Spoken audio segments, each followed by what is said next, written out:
Hola, buenas noches y bienvenidos una vez más al blog de Iskandar. La historia de hoy se titula El coleccionista de sombras, capítulo 3, La puerta abierta. Si aún no has escuchado la anterior parte, te invito a hacerlo. Te dejo el enlace en la tarjeta de sugerencias por acá arriba. La mansión Ashworth no aguardaba con indiferencia, aguardaba con una paciencia pétrea, como una araña en el centro de su tela. Clara Domínguez había llegado al pie de la escalinata principal, un trayecto que le había dejado empapada en la humedad de la niebla y el sudor frío del pánico. La imponente fachada gótica se elevaba sobre ella, una masa negra y amenazante cuyas innumerables ventanas cuadradas, estrechas y sin luz, daban la impresión de cientos de ojos vacíos escudriñándola. No tuvo que tocar. La pesada puerta de roble, tachonada de herrajes oxidados que parecían patrones de dolor, estaba entreabierta, no por descuido, sino con una deliberación inquietante. Una rendija de oscuridad invitaba a la entrada, confirmando la premonición del tren. La casa, la ella que el niño había mencionado, no solo sabía que venía, sino que la estaba esperando. Era una trampa expuesta, y la sola vista de esa entrada cortó el aliento de Clara. Dio un paso hacia el umbral, y el silencio de la mansión se precipitó sobre ella. No era un vacío sónico, sino un silencio cargado, compuesto por la ausencia de los ruidos normales de una casa.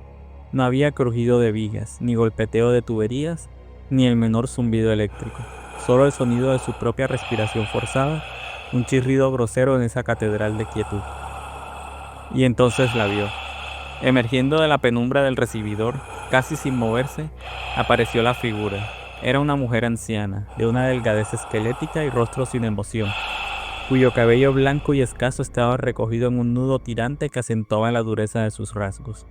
Llevaba un delantal de lona de un color gris desvaído, casi el mismo tono de la niebla exterior, y sostenía una escoba con el mango de madera tan pulido por el uso que brillaba débilmente en la oscuridad. Era la señora Petrov. Clara la reconoció por las vagas descripciones en los archivos sobre el último personal de servicio que Verán había empleado antes de su desaparición. Una mujer conocida por su silencio casi total. La señora Petrov no hizo un gesto de bienvenida, no hubo inclinación de cabeza ni parpadeo. Simplemente se quedó inmóvil, observando a Clara con unos ojos claros que parecían haber visto la erosión de siglos, sin juicio, pero con una certeza absoluta de la inutilidad de todo esfuerzo humano. Clara intentó romper el hechizo, su voz sonando áspera y lejana. Señora Petrov, he venido por la obra.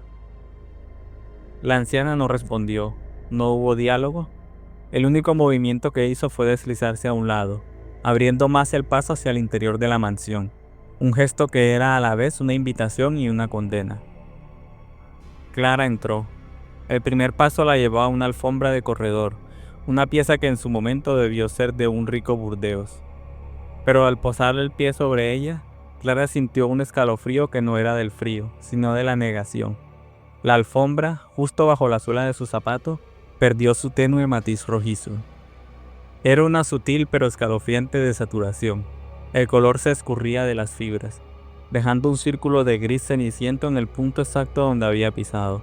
No era suciedad, era una palidez, como si la mansión drenara la vitalidad de todo lo que tocaba. Clara retiró el pie de inmediato, observando el círculo gris. La mancha no retrocedió, un terror primitivo le arañó la garganta. La mansión no estaba muerta, estaba hambrienta. El recibidor era inmenso, un pozo de sombra donde las escaleras gemelas subían hacia una oscuridad más densa. La poca luz que se filtraba por las ventanas emplomadas era tragada por las paredes revestidas de paneles de madera negra, talladas con motivos tan intrincados que parecían formar caras que le devolvían la mirada. El aire interior era espeso, añejo, y olía a cera de abejas, ceniza y un trasfondo dulzón, enfermizo, como el de flores secas olvidadas en un ataúd. De pronto, la atmósfera se hizo aún más opresiva, y Clara sintió la certeza de una presencia justo detrás de ella. No hubo sonido de pasos ni crujido de tablas, solo la súbita intensificación del olor a colonia cara y tierra removida. Clara se inmovilizó, sabiendo antes de girar que se encontraría con Julián Cortés. ¿Cómo había llegado allí? ¿Había viajado en el mismo tren oculto? ¿O acaso no necesitaba los vehículos de la humanidad? Giró lentamente, su corazón latiendo con la furia de un tambor de guerra. Julián estaba allí, a menos de 1 metro, con su traje oscuro contrastado apenas con la penumbra. Sus ojos grises parecían más luminosos ahora, reflejando algo que Clara no podía identificar, pero que la heló hasta la médula. Tampoco esta vez hubo un saludo. Julián simplemente articuló la frase, su voz un susurro sedoso que parecía estar dirigido no a Clara, sino a los muros de la mansión misma. El arte verdadero se esconde en la oscuridad. Era una confirmación, un credo. La obra maestra no estaba diseñada para la luz del día o la admiración del mundo. Estaba destinada a un lugar donde los ojos de la humanidad no pudieran profanarla. Clara no se molestó en preguntar. Las preguntas eran inútiles en ese lugar. La señora Petrov era un fantasma funcional. Julián Cortés una figura que desafiaba la lógica del espacio y el tiempo. Solo existía la mansión y la necesidad de encontrar lo que había venido a buscar. ¿Dónde? Clara apenas logró formar la palabra. Julián sonrió, con esa falta de calor que caracterizaba sus gestos. Señaló con un movimiento apenas perceptible de la cabeza hacia la vasta negrura del vestíbulo. Donde el silencio es el guardián. Su búsqueda es solo el eco de la locura de Veral. No se apresure, Ashworth quiere que la explore lentamente. Y al igual que en Madrid, su presencia se desvaneció, no con un movimiento, sino con una simple ausencia de su figura en el lugar donde había estado. Se había reincorporado a las sombras de la mansión. Clara se quedó sola de nuevo, excepto por la señora Petrov, que seguía en el umbral, su escoba inmóvil. La anciana parecía ser el único centinela real, la única ancla a una realidad, por muy tenue que ésta fuera. Clara dio otro paso hacia adelante, hacia el centro del vestíbulo, y la sensación se intensificó. Era la sensación más perturbadora que había experimentado desde que puso un pie en Puerto Cinder. Algo la observaba. No era Julián Cortés, ni la señora Petrov. Era algo más difuso, más amplio. La mansión Ashworth no era un edificio, era un organismo. Y los ojos que la observaban no eran las ventanas. La sensación venía de los rincones altos, de la oscuridad que se acumulaba bajo los artesonados del techo y detrás de los tapices polvorientos. No eran ojos físicos, sino la presión de una conciencia inmaterial, pesada y fría, una entidad que respiraba a un ritmo geológico. Se sentía como si las sombras tuvieran una densidad óptica, una capacidad para enfocar su atención sobre ella. Clara caminó lentamente, forzándose a ignorar la parálisis que intentaba inmovilizarla. Cada tabla del piso de madera pulida que pisaba emitía un crujido sordo, un sonido que era demasiado fuerte, demasiado intrusivo en el silencio, como si estuviera gritando su ubicación a esa oscuridad vigilante.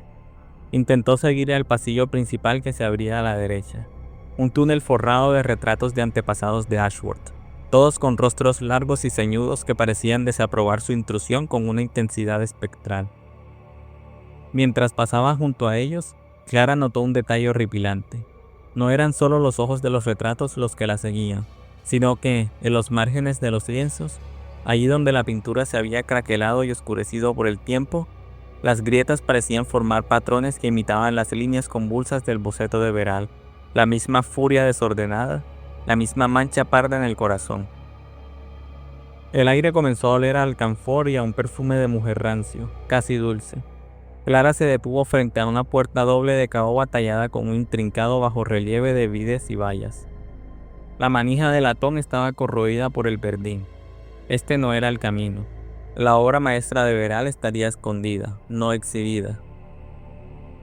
Se giró hacia las escaleras, dos brazos de madera oscura que ascendían hacia una negrura absoluta. La advertencia del niño reapareció en su mente con nitidez aterradora. No grites en la luz. El miedo de ser vista se convirtió en una necesidad de pasar inadvertida. Clara se movió ahora con una cautela extrema, cada músculo tensado para evitar el más mínimo ruido. Subió los primeros escalones y el crujido de la madera bajo su peso fue un puñetazo en el silencio. A mitad del ascenso miró hacia el vestíbulo. La señora Petrov ya no estaba en la puerta principal. En su lugar, la anciana se encontraba al pie de la escalera, justo donde ella había comenzado su ascenso. Su delantal gris y su figura inmóvil la hacían parecer un monumento a la fatalidad. No había podido bajar sin que Clara la viera. Se había teletransportado, o peor aún, nunca se había movido de allí, y Clara, al entrar en el hechizo de la mansión, había perdido todo sentido de la realidad lineal. La señora Petrov seguía sin hablar, pero su mirada ahora no era de indiferencia, sino de expectación. Estaba esperando que Clara llegara a la cima, esperando el momento exacto en que sucumbiera a la mansión. El corazón de Clara dio un salto doloroso. Se obligó a seguir. La verdadera prueba no era encontrar la obra, sino sobrevivir al ascenso. Se arrastró por los escalones restantes, cada uno crujiendo bajo su peso, sintiendo que la oscuridad de arriba se volvía más espesa, y simultáneamente, la mirada de la anciana señora Petrov y la conciencia invisible de la mansión se concentraban en ella, apretando el aire. Llegó al piso superior. La oscuridad era casi absoluta, solo interrumpida por una luz de luna fantasmal que se colaba por un ventanuco roto, iluminando un charco de polvo suspendido en el aire. El olor a moho aquí era insoportable, acre y denso. Se encontraba en un pasillo largo y angosto, flanqueado por innumerables puertas cerradas. Cada una de ellas parecía albergar un silencio distinto y malévolo. Clara Domínguez había entrado en la zona de casa. La mansión Ashford la había visto, y ahora tenía que encontrar la sala sin luz antes de que ella decidiera qué hacer con su ruidosa y muy humana intrusa.